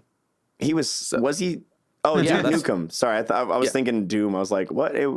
Yes. Duke Nukem 3D was the first 3D game, and the third one in the series. It was a play on words. It was What Duke kind Nukem of 3. what kind of moves did he have in the platformer? Oh, he could jump. Nice. He could shoot. Oh wow! Watch out. Oh, He could climb ladders. his up B is a ladder. He could crouch. All right. Yeah, I think. Yeah. He can shoot. He The can shoot in whole every gambit. direction. He's got the though, moveset. He's got the whole 9 yards. Yeah. Wow. Yeah. Hey, Even man, like, down? he could do more than Mega Man. All right. Well, Mega Man could harvest the powers of his fellow robot masters and But he doesn't deck do it in himself out with Smash. sweet guns. I want Oh, Mega Man to be able to now that take would the be power cool. of any other Smash character. Oh, if Mega Man gets the final stock on Mario, he can change his suit red and start shooting fireballs. That'd be so cool. Oh, yeah, if it was just final stock, yeah, that would Yeah. work. that would work be really very neat. well. That would All be right, really neat. Let's go ahead and I'd be Nintendo. Get super into boot that. Diva out of there and put in Yeah. Super Mega Man. Yeah. Super duper Mega Man. Oh, yo, we're talking characters we'd want in though. Zero. Zero is by far Oh, very the cool. coolest other Mega Man character you could throw in there. What about He's already an assist trophy though. What about Jill from Resident Evil? She can shoot. She can eat herb. Go She's got all the upstairs. same powers as Duke Nukem. She can go upstairs. She can Oh. eat herb. Yeah, no, she can't. Dude, she can't crouch or duck or anything. You And then only we're gonna walk have to and go scrap upstairs. it. No, can't duck, can't be in the game. Yeah, all right, fair. Yeah, yeah. I want Pitfall Harry. Oh He can yeah. jump. He can't duck though. He can climb ladders though. I don't know. I just want Pitfall guy. Yeah. Pitfall guy. I don't know about. Back on Mega Man, I'd like other like Mega variations of Man. Mega Man. You I'd really like Mega like Man Mega Man. X. I'd like Mega Yeah. Man. They got Mega the- Man EXE. Oh, Yeah, I I love mean- Mega Man EXE. Well, I'm sure they anticipated everyone wanting all the other Mega Mans. yeah, that's why of they course put they're them not in going the to be able to Smash. do it. Yeah, they put them in the Smash stuff. Yeah. But yeah, I wish Mega Man was more because I almost would have switched my main from Samus to Mega Man. Playing Mega Man was just so tricky because his neutral A works so much different. Like his jab is like, the lemon pellets, but like you can shoot the lemon pellets and move. But if you move too fast, you do a dash attack. So it's like kind of tricky to how you actually shoot it. It's a weird like way of playing a character. He's very strange. I like that they kind of switched up a lot of the characters because like you have Simon and Belmont and they play differently, and Ryu and Ken, they play differently. And then you got Cloud who has the materia, and you got the guy from knockoff Final Fantasy. What's his name? Hero. Dragon Quest guy? No. But and he's got busted moves. Yeah. He's got a menu. Yeah. He's got a whole It's menu. knockoff Final Fantasy. Yeah, We He's get got- to he's got Sakurai to put a 19 spells menu in that menu. in the game. Yeah, And yeah, people are Sakurai upset. loves menus, dude. He loves menus. Well, I think it's his wife because his wife made And it all shows. the menus for Smash Brothers 4 for the 3DS and Wii U, and so and she's probably like, hey, you I should think put she another worked menu in on here so I have Brawl something and then else to do. Smash He's 4. like, yeah, okay. I don't think she did the melee one, and you can tell it's her. It shows when it's her because it's so distinctly her. I gotta have my big tiles. Yeah. I really like I really like the style of menus that they had going in like the GameCube era. Like you look at Kirby Air Ride as well, and it's got that same like menu style. It's cool. Yeah. Kirby Air Ride was a underrated game. I never really got to play it too much, which I'm sad about. It's fun, and it's fun when you have 8 players playing it. Or 8 players. Maybe it's in 4. Double Dash. You can do LAN play. Yeah. Oh, Yep. 1080 and in snowboarding. 1080 snowboarding. They had that set up at Magna. Avalanche, I 1080 remember. Avalanche, I think I did it. Nice. Snowboarding. Yeah. The premier 8-player Oh, there's going to be an games on the 8-player GameCube. game Absolutely. on GameCube at MMC. Did you hear? It's Mario Party 7. We're going to be playing Mario Party Did you know? 7. And it's 8 players because Nice. everybody holds one Oh, half of the shit. controller. Oh, And it's that's gotta actually a be- legit With thing 8 that's built players? into the game. Oh, Yeah. oh, that's Wow. gonna be fun. Yeah, That'll be great. sweet. So, hey, you guys hear about this legal business going on? Somebody alluded to And it now, earlier in the to podcast. follow up with a on what was great previously segue. mentioned,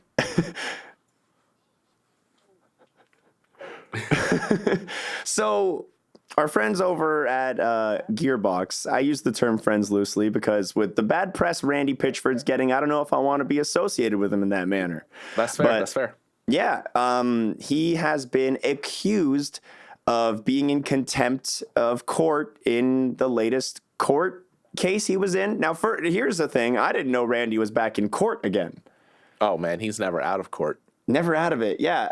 I've been sifting through this article little by little as we've been chatting about Smash Brothers characters, about him being in court, and some serious allegations here. Some serious Relating stuff to a going on with USB drive, no Randy less. Pitchford.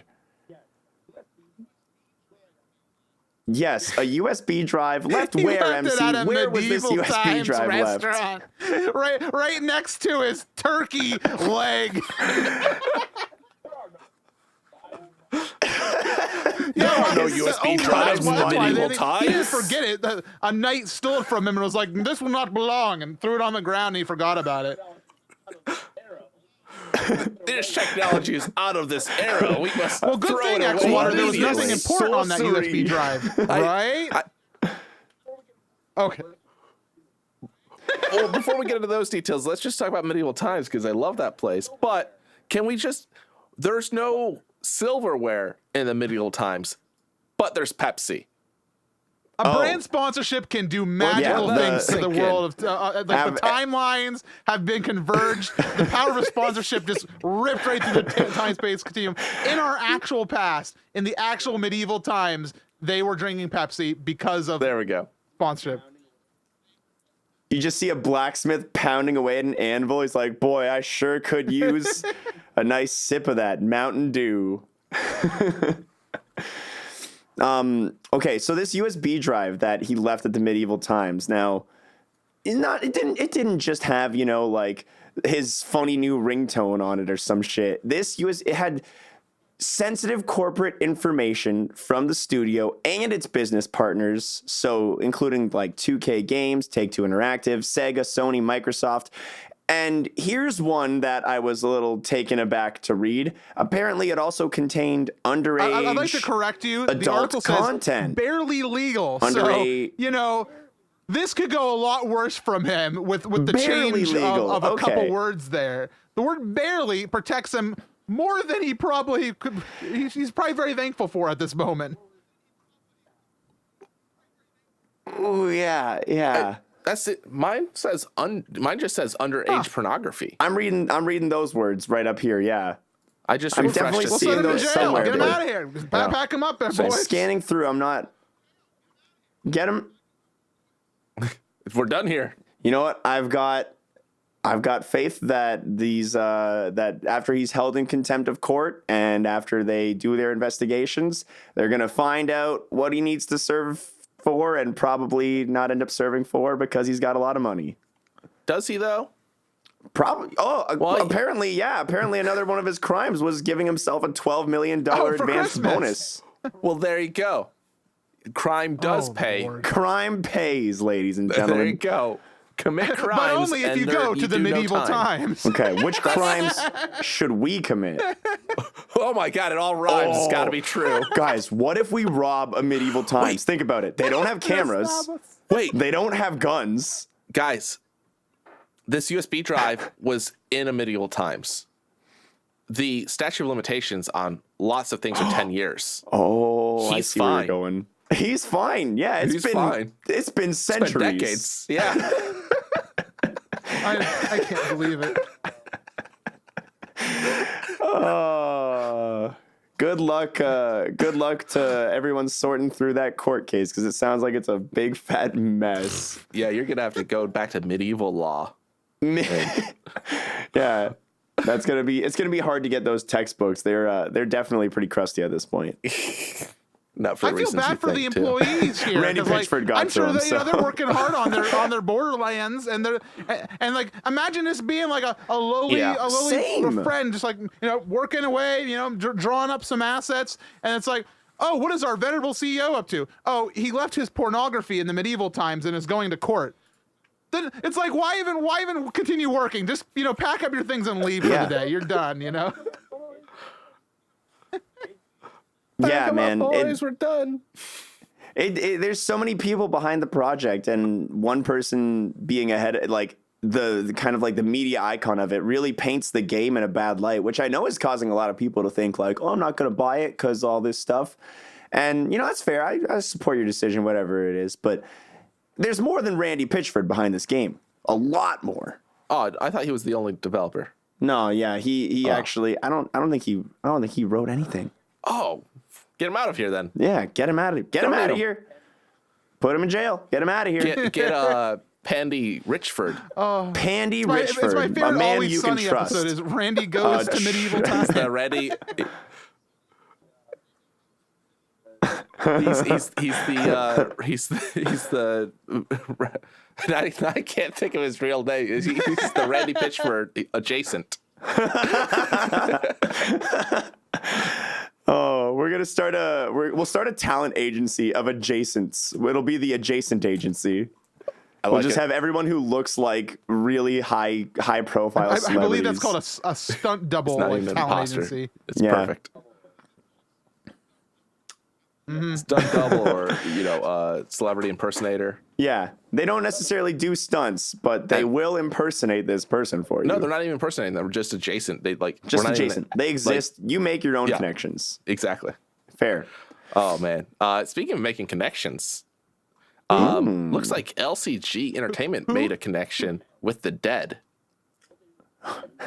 Are they sorcerers? Are Well, they revived necromancers? Telltale LCG Games apparently. Do we know them from anything? Do I know them from anything? Who are they?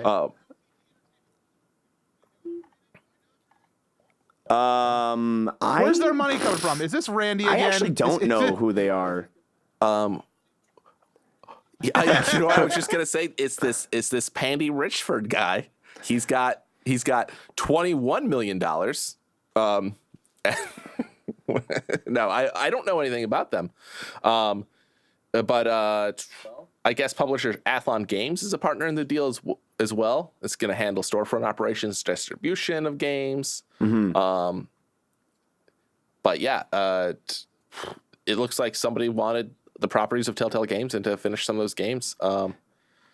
Yeah, I think the big name I'm seeing here is Jamie Attili, who appears to be like a big key piece, like backing all of these, all like this, this revival of Telltale.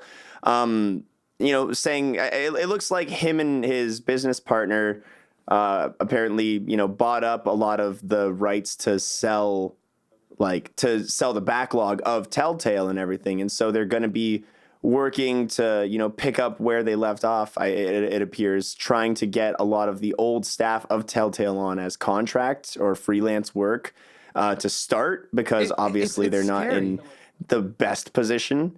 And then I read somewhere that they're trying to do that to start and hopefully get to a position where they can open up full-time positions for these former Telltale employees, which I don't know, man. Burn me once, scary. shame on you. Burn me I don't twice. know. Like, one, this company, obviously, we Right? haven't heard of them. Maybe they're more well-known in the hardcore gaming industry. No, Oh, okay.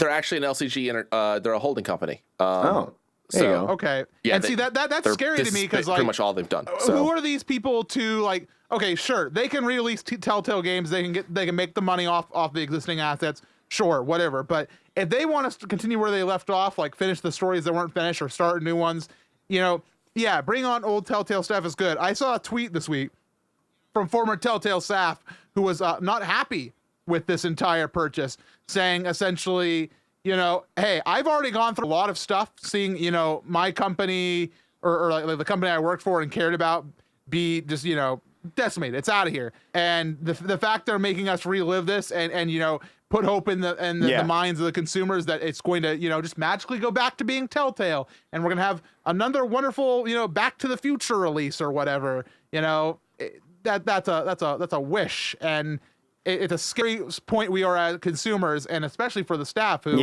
don't know if they're going to do what they say they want to do.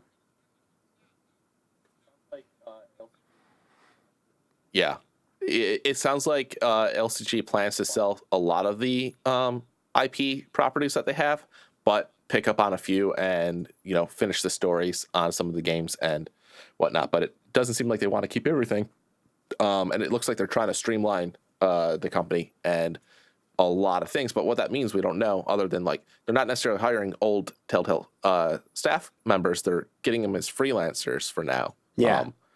And it's probably more or less just they see an opportunity to kind of get these games that were close to completion and or just finish the stories to get that cash grab and then probably be done with it. Because it's somebody we don't know. It sounds like these two guys brought up their own company, like this holding company, to do this dirty work for them, essentially.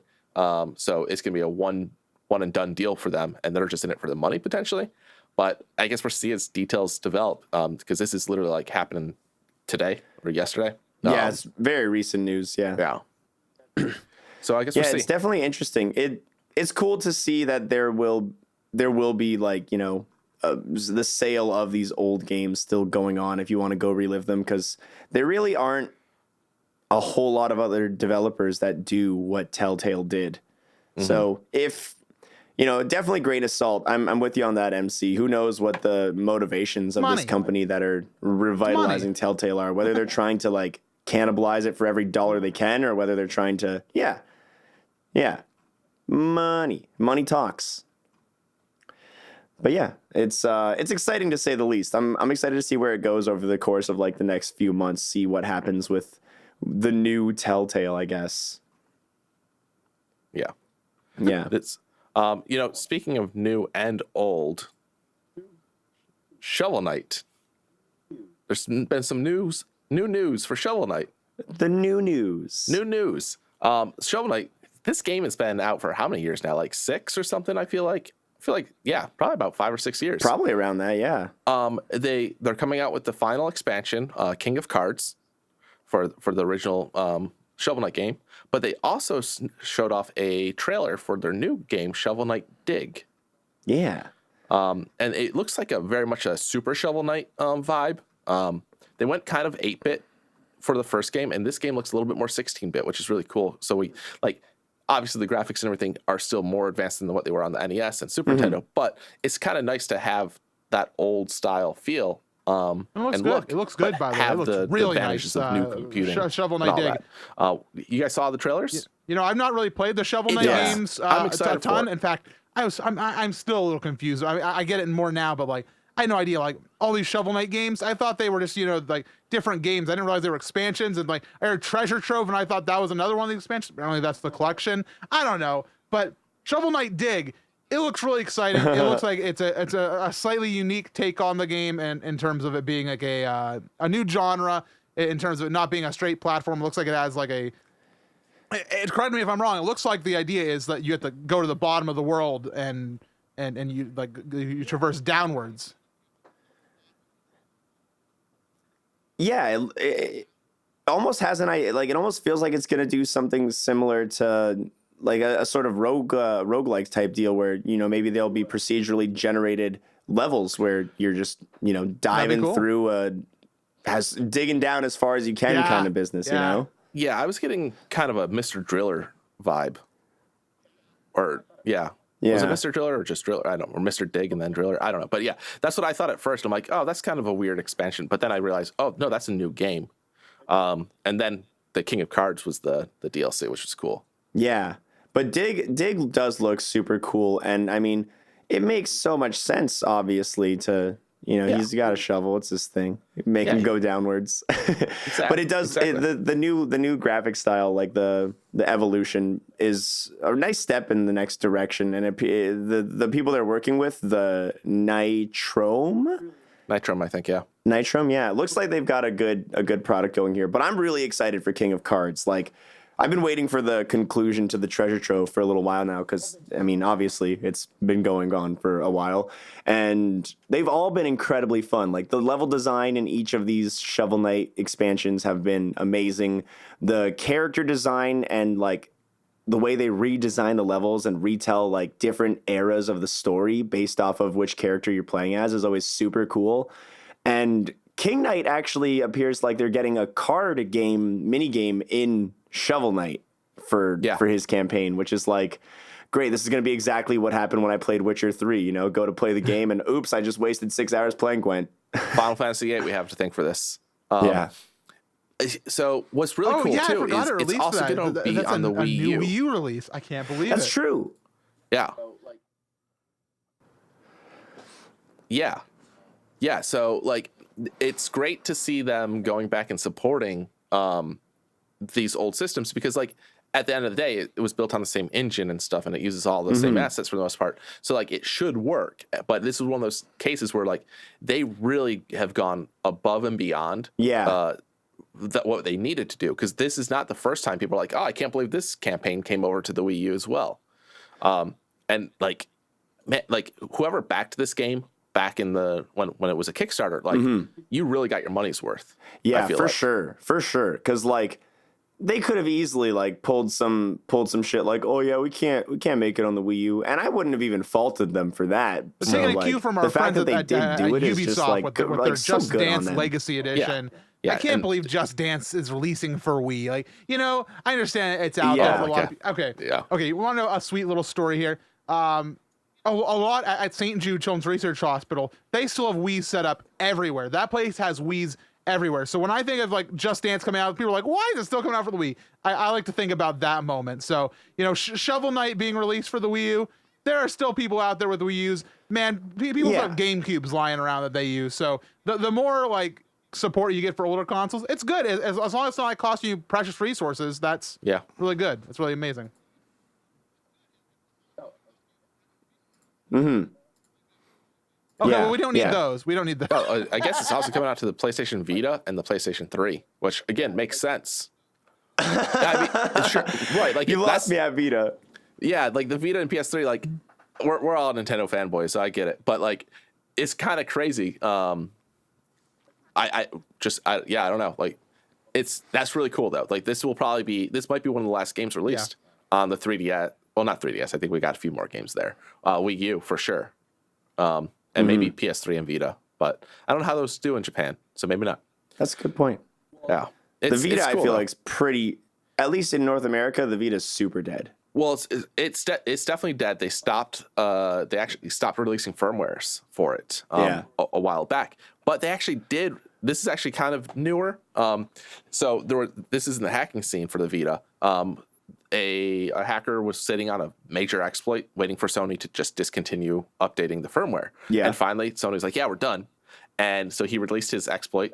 And it's been a while since that's happened. But recently, they updated the Vita to patched that out. Oh, really? But they broke so many PSP games.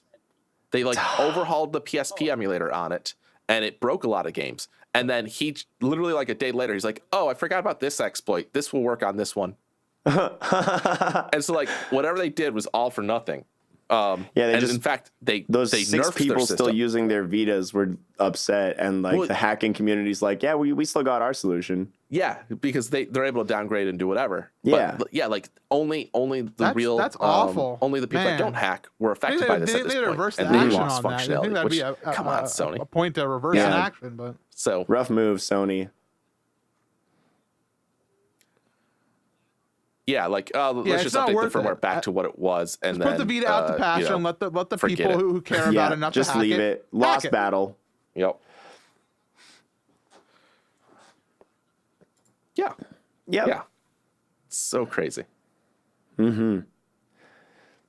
Okay, so after that, we got one more big piece of news before the spicy part of the podcast, and this one's big. This one's big, even though none of us knew who this person is. So, apparently, worldwide popular, sensational, ultimate streamer. His name is Nick A30.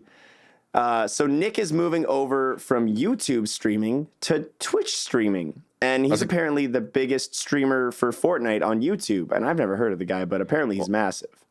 So, I mean, it's not hard to be the biggest streamer on YouTube when you have 20 viewers.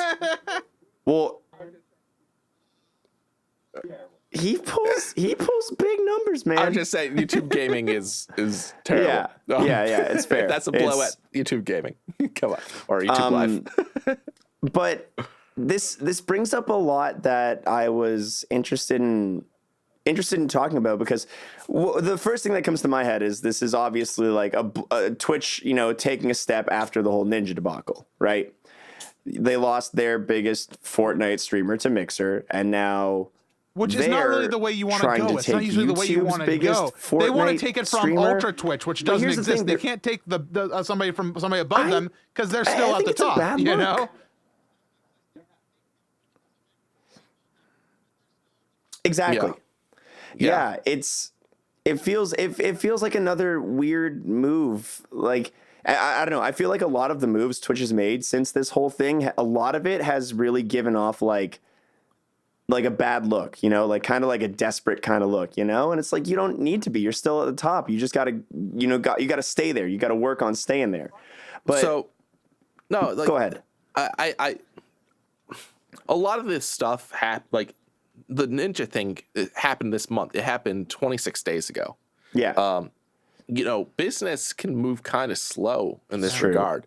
I don't know if this was necessarily a play that was in the works after Ninja. I think this might have been like happening before that, and this was just like now everyone's comparing it to the Ninja thing. This could have been started back in June or July. Additionally, he might have additionally, if it didn't start then, he might have approached Twitch in this case as opposed to them approaching him. Very possible, because there aren't any details specifically on how that, on how all of that. These business contracts can take a long time, and you better believe the Ninja contract was probably kept under the rug and been talked about for months. And people can bring a lot of parallels to what's happening right now between Disney and Marvel with the rights to Spider-Man. I'm sorry, did I say Disney and Marvel? Disney and Sony.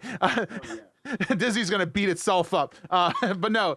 Between Disney and Sony, people are freaking out because they're hearing like a detail of like the contract negotiations. They're like, it's all over. I'm like, my friends, you need to calm down. These things will take a long time, a month or more before you hear anything solid at this point. Even then, it might not be a completed contract. So everybody needs to calm down. And especially with, in this situation, I really think that this Nick fellow who I've learned about today, I'm with Jaku. Probably been talking to Twitch for a long while before Ninja, or even around the time that Ninja said something. I think was already happening. Yeah. Fair point. Then so with these two big plays happening so close to each other, I think it's gonna start bringing up the conversation a lot more for maybe other broadcasters. So here's the thing we got to lay down is we don't know if this Nick guy is getting paid for Twitch exclusivity in any way, shape, or form, because his YouTube videos will still be like his pre-recorded and edited content will still be going up to YouTube as planned, as it always has been, but his live content is moving over to Twitch. And one thing in the articles that we read through that I was able to find was a statement: Twitch will be honoring everyone's member loyalty. So if you're a member now, that badge is going to transfer over. Now I'm assuming that means like if you've sponsored the YouTube equivalent of subscribing, if you've sponsored on YouTube for 4 months, then on Twitch you'll have the 4-month badge if you like link your accounts in that way or something. So that leads me to believe that they work together. They definitely, like, it's not just like he's like, well, I'm jumping ship platforms. Like, he's talking to people at Twitch. He's working with them. He's signing some sort of contracts with them. He maybe is getting, paid for this exclusivity. What's to stop someone like Shroud or Tim the Tatman to say to Twitch at this point, now that this is like a door that's been opened, pay me to stream on your platform or else I move? I mean, everything has that. Like, that's not a. I guess that's always kind of been a possibility, but I think that's like shooting yourself in the foot more than anything, because unless you're getting paid by this other streaming platform, you don't have an offer on the table. You got to have an offer on the table before you start making threats to Twitch. You should do that ever, unless you really just hate Twitch. Yeah. Twitch will be like, okay, see you later, bye. Like, I don't think they would budge. Like that seems like a slippery slope for sure. And any stream that's like, you have to bring your community over there. And like, Ninja's had an okay rise on Mixer because, one, it's like, it's an underdog, and so a lot of people are like, yeah, Mixer's cool, guys. Come over here, and like more people have checked it out because of this. But like, and everyone's getting his sub for 2 months, or for 1 month free. But anyone that was subbed to Ninja for the last 10 years lost that, which is nice that Twitch is doing this for Nick. So like, if Tim the Tatman moves over to Mixer or something else, he's alienating his viewers and his own community right then, unless he's got a deal on Mixer for them to carry their subs over or to get a free sub for the month or anything like that. So like, if I was Twitch, I'd be like, okay, see ya, I guess. We don't need you. Yeah, that is a good point. I guess the concern for me is, I think if more and more content creators are getting paid to just paid by the platform, I think that might cause alienation to other creators of the same caliber. You know what I mean? Like, obviously I'm not going to be pissed if some guy gets a contract. Like, yeah, it's whatever. I don't pull in the viewership to rival that kind of stuff, to be negotiating $1 million contracts. But someone who does have that kind of viewership might, I think there might be some unrest at the very least. I don't know if it would lead to anything, relevant to how big your community size is. If you have, a medium community or even a large community, a move is almost never worth it. You're going to sacrifice a lot to gain either a temporary financial gain or maybe some exclusivity, or like some sort of like, deal with a company that's going to like give you a nice deal. Like, that's nice. But long term, it's going to be a struggle. It's absolutely going to be a struggle to rebuild what you once had. And, Twitch is smart by doing the member loyalty badge and all that. That's cool. That's a way that Nick is not going to lose this. But unless you are at Ninja status, unless you are pulling in, over 10,000 viewers a stream, I don't think, conversations about a contract for exclusivity permanently or for an extended period of time are going to be worth it. I know some people get Facebook contracts to do like, but it's one of those things where it's like, as long as you stream on Facebook, some of the time you're good, but you can still stream on Twitch. And those type of things are way different. And I think unless you're at that bigger range, you should not be thinking about, switching at all. If you have a community, you should just continue to build it. If you're in that like, 5,000 viewer territory, don't be selling out yet. Hold yourself a little bit more, because if you can build your community more, you're going to be, your community will come with you no matter what, because you're going to have a very dedicated fan base.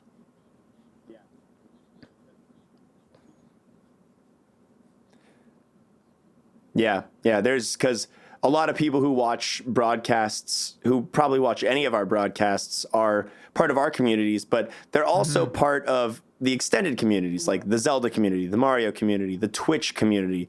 And while the people who are a part of like your diehard community might be willing to go with you there is a huge group of communities that they're effectively abandoning if they go to another platform with you, which of course you can just go to 2 websites, but you add even the slightest bit of inconvenience to anyone's, I can't raid xwater process of getting what they want on the internet, and they're just going to forget about it and do something different. On Twitch, I can't raid him. I can't raid this if I can't raid GDQ if they have a marathon going on, because they're not there. And if we have a total split, it means that there's going to be every community that already exists is going to be split in two as well. It's not just going to be the Twitch and Mix community. It's going to be the Mario Twitch community and the Mario Mixer community. And that makes it hard for people to do what we already do with rating. And obviously we have to be scared of one company ruling everything. And that's obviously a concern in the world. But as in the position that I'm in and many others are in the mid-level streamer area, it's not time to be running and jumping until it feels like there's a real reason to. And right now there's no real reason to for me.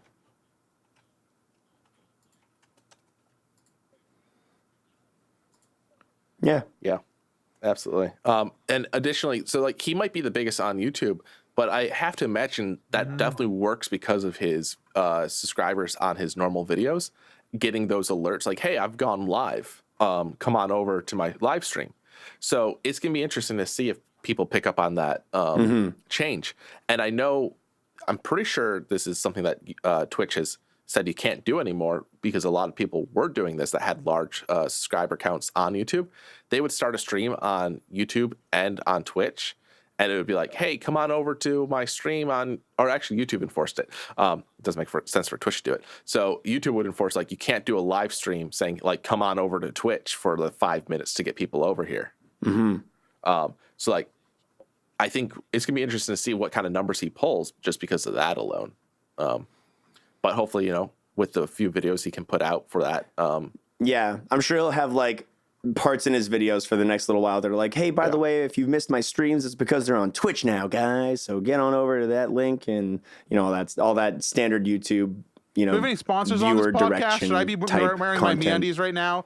My blue apron's in the fridge. Do I need to listen to a podcast right now or something? Listen to an audiobook? No.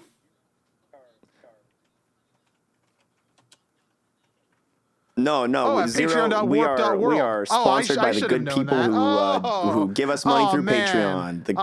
That's that. I'm gonna head over there right now. He's done his research. Yeah. Yeah. Get that hot take tier going on. Oh, speaking of hot take. Okay, we got a big hot take this week. I watched the whole video the other night about this hot take. I'll introduce it here. Watched a lot of it. I think I got bored. Yeah, we covered this story a while back, and it was a story of Pro Jared, a gaming YouTuber, part of the Normal Boots group, also a part, at one point guest on Game Grumps, stuff like that, in relatively high profile gaming YouTube personality, who essentially was quote unquote canceled. And this is for multiple reasons. I believe it all started with his wife at the time. Yeah, ex-wife at the time, or I don't know if they were still together when it all happened. Along those lines, yeah. Yeah, she, made this big public post accusing him of cheating and all this stuff. And then a bunch of stuff came out about how he has a Tumblr blog for people to share nudes and lewds about themselves. And then a bunch of stuff came out about people who said he was, being predatory towards underage people in these communities. And so ultimately his subscription count took like a 40% dive. He was like, I don't know, somewhere above 1 million. And then after a day, I looked at the chart on those Social Blade charts, and he went down like 300,000 subscribers in a day. He didn't post anything online. He just left the internet, and he was, a statement was released by Normal Boots. Yeah, he's gone. He's not a part of our stuff anymore after with all the news that came to light, yada, yada, yada. So anyway, he released finally, after all this time, a response. And it was a 45 or so minute video of him addressing all of the things that he was accused of and trying to clarify the air on all of those things. And I watched all of it, and I think for a lot of it, the predatory stuff, he provided screenshots of him clearly not, being in that camp.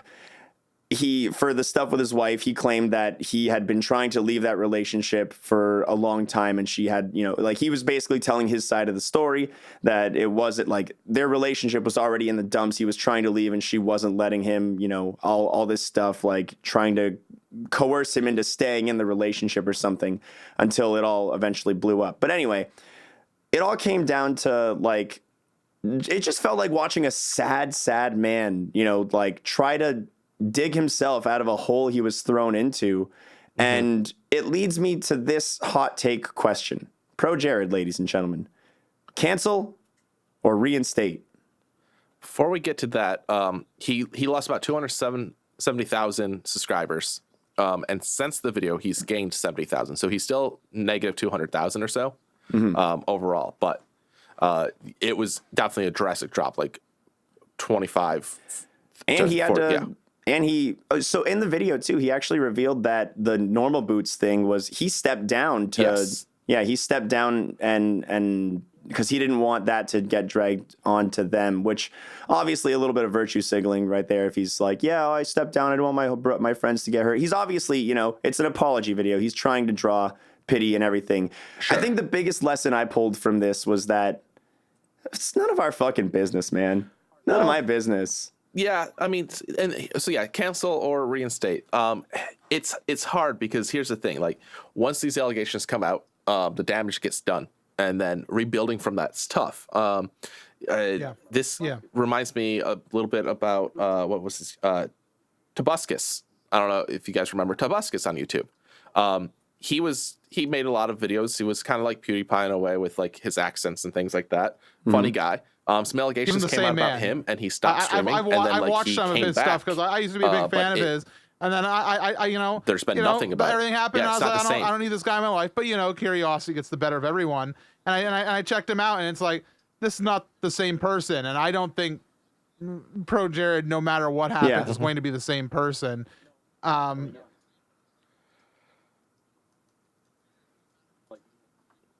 No, definitely not. Yeah. After something like that, absolutely not. Yeah, and so even if even if the internet was to overall reinstate him, it's going to be completely different. And that's devastating because, like, even if all these allegations are false, even if they're true, at the end of the day, people have already made their decision, and it's already done damage. And I don't think there's any coming back from that in any capacity on this media. Yeah, no, I totally agree. Like, he won't be able to go back to his lighthearted, here's my thoughts of Final Fantasy 1. Like, he won't be able to get back to that kind of content. It won't be the same. Things won't be the same for him no matter what. And he's gonna, and people always comment, and without getting too much into it, on I really don't want to, sort of thing. In a lot it doesn't of ways. matter anymore. I think that whatever happened, it's not our business. What people decide is their opinion. The question of cancel or reinstate, that's your decision. I know where I'm at. And a lot of it goes back, into the world of, I'm not sure what happened between him and his ex-wife. That's their business. I shouldn't be involved in that. And whether or not the people he was talking to are 18 or not, that's a question for courts, probably. If he provided screenshots says him asking if somebody's 18, or exactly. For a couple That's people, I didn't watch the video. No. So, congratulations, you've redeemed yourself for one or two people, but we don't know his entire message history. We don't know his entire message log. We don't know his entire internet history. And I don't want to. I don't want to know anything about this man in that way. No matter what, my big takeaway is whatever he was doing on his Tumblr blog was obviously something that was probably pretty inappropriate to do as a relation between content creator and audience. I don't see how that's appropriate, and something that, how did we not hear about it before then, and how was this not a thing that was talked about? Like that. Sure.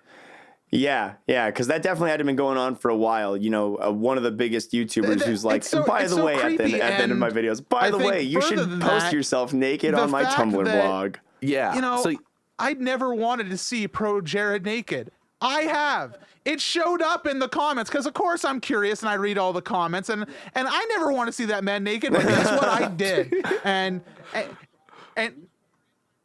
you know what?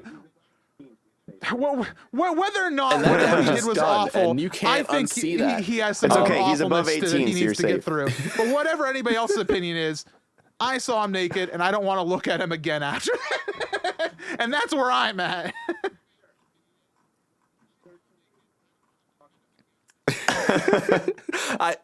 Sure. And, you know, I think there's I think talking about the Tumblr blog, like, it doesn't matter if the people are 18 and older, I think, on it, because I think that is kind of like a weird dynamic. It's a power dynamic for sure. Yeah, it definitely is. It's there's really a reason weird. why, like, there's laws about, you know, relationships and things with certain people in business and things like that, or why businesses don't do that. You know, your boss and Yeah, like your you can't date your secretary. boss. Yeah. Yeah, or at least you really shouldn't.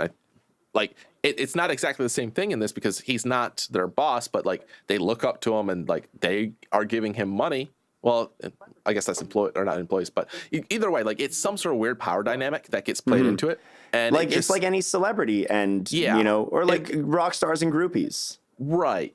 And that's the thing though. Like rock stars and groupies, that seems more acceptable. And that's because that's been something that's part But that's of also the rock saying and roll that's thing also saying forever. more Because it's personal rock and roll. Yeah. and As a Party society, all night, baby. That's a drawing that tricky thing to parallel. talk about, but like, you know, that's an in-person type of thing. That's a, you know, that is not something that's as anonymous as an online post. Yeah. Sure.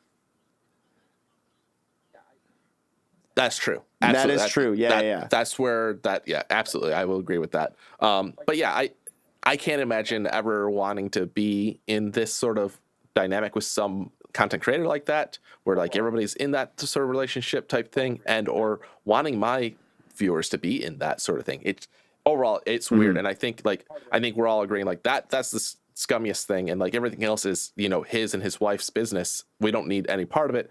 The fact that he's an online, you know, entertainer, it got brought into his space. Yeah. And that's the danger of being an online entertainer and having this. And If he was just some guy who had a porn blog, it wouldn't And be it an was issue. it was but something that was the issue was that partially he had hidden, partially had not an hidden, influence. and it He's feels an like he influencer. knew it was wrong Yep. by the way it was, and like he knew it was wrong because it wasn't something that was talked about. You know. Yeah. It's definitely weird as shit, and it definitely doesn't feel like it has a space in the gaming world. However, I will offer the Absolutely. counterpoint that do what adults, you want, but if they want I don't to, know. can share pictures of themselves naked. sure. It's their call. especially when you're communicating Yeah. with people anonymously. If you're posting a nude No, on your there's Twitter account right now, repercussions. go for it. It's a weird thing to be into, sure. I would encourage We you all, if you you wanted know? to do that. If you don't want to, I don't encourage you. Don't do it. But, you know, that's different than you're sending DMs to people and it anonymously. That gets weird, and that's between each individual person and something that obviously blew up, because that's a lot of relationships to manage. When you have that many relationships to manage, it's going to come out in a big way, you know?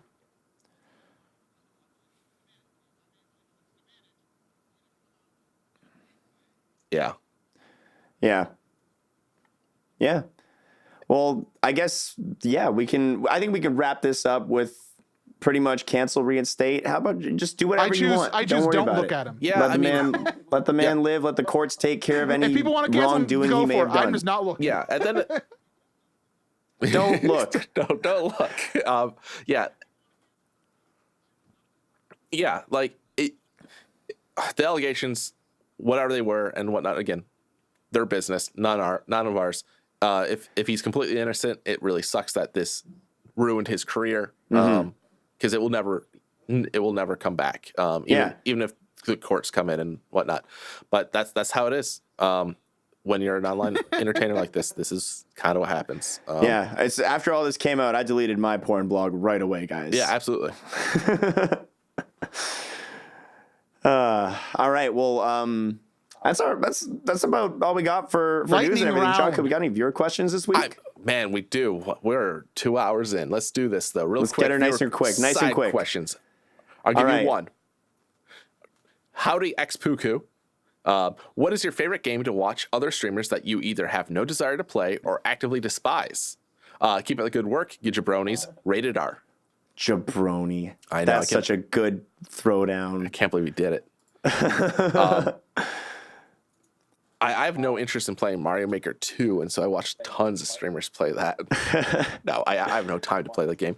I wish I could say Fire Emblem for you, xwater. But you don't even like watching it, do you? I haven't watched it really. Yeah, I'll check it every now and then. It's not that fun to watch, to be honest. Trying to think. No, and I think a lot of it's you got anything, put down a game. I watch Minecraft occasionally, depending on the streamer. I'm gonna go with it's the more genre. the streamer. I'm gonna say I like watching people play games that I've played before, but I have no interest in replaying. I like or I don't want to play again in a long while. Like I love Mario Galaxy. I'm not in a Mario Galaxy mood. I probably won't be for another year or two or something. But if somebody's streaming Mario Galaxy, let's have a go. Let's see how they enjoy the game. Let's go for it. Let's do it. Yeah, I feel ya. For me, I'd probably give it to I'd probably give it to like Street Fighter 5, like any of the big fighting games. I love watching like super high end fighting tournaments and all that stuff for like these games like Dragon Ball Fighter Z and Mortal Kombat and Street Fighter. But I tried getting good at Street Fighter once. I played it really. I was studying like frame data and shit. I was like getting the math equations going on around my head and everything. And then I started playing, and then I lost every fucking match. And I was like, this game's stupid. I've lived my Melee life. I had fun with trying to learn some wave dash and all that. But I like watching pro Melee. I mean, most pro games, yeah.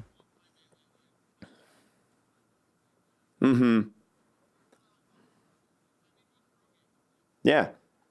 Yeah, like Dota's another one. I quit playing MOBAs we nailed that and question. I still like to watch them every now and then. Park. Yeah.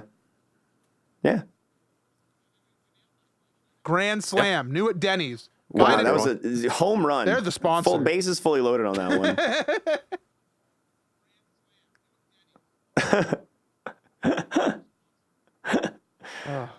Oh my God. I'll take it. I'll take a Grand Slam. Let's go.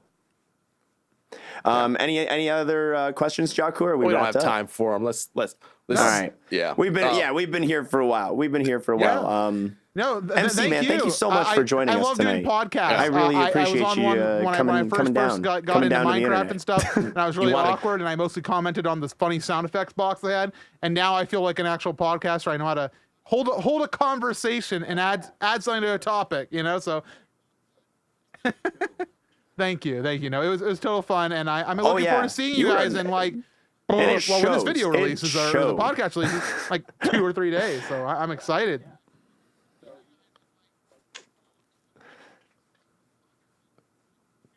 Yeah. So you wanna plug some things? Yeah. So Mario Masters Colosseum, September 5th obviously through the 8th Mario Masters Colosseum, on GrandPooBear's Zeldathon, channel. You already know everything him. else you want to do. I think. 50.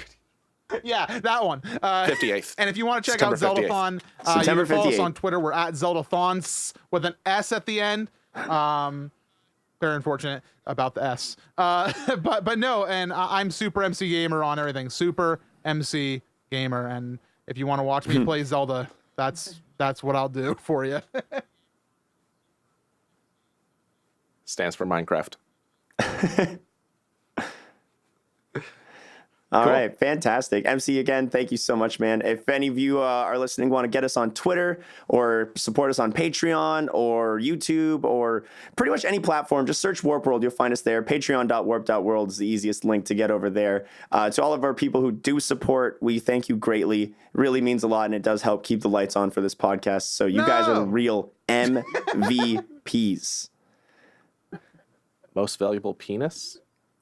Get out of here. Jaku is the one with the sex blog now. Damn. All right. That would be a good title. Most valuable penis. That's my porn star name if I ever get into porn. All right. Bye everyone. Have a good week, everyone. Bye.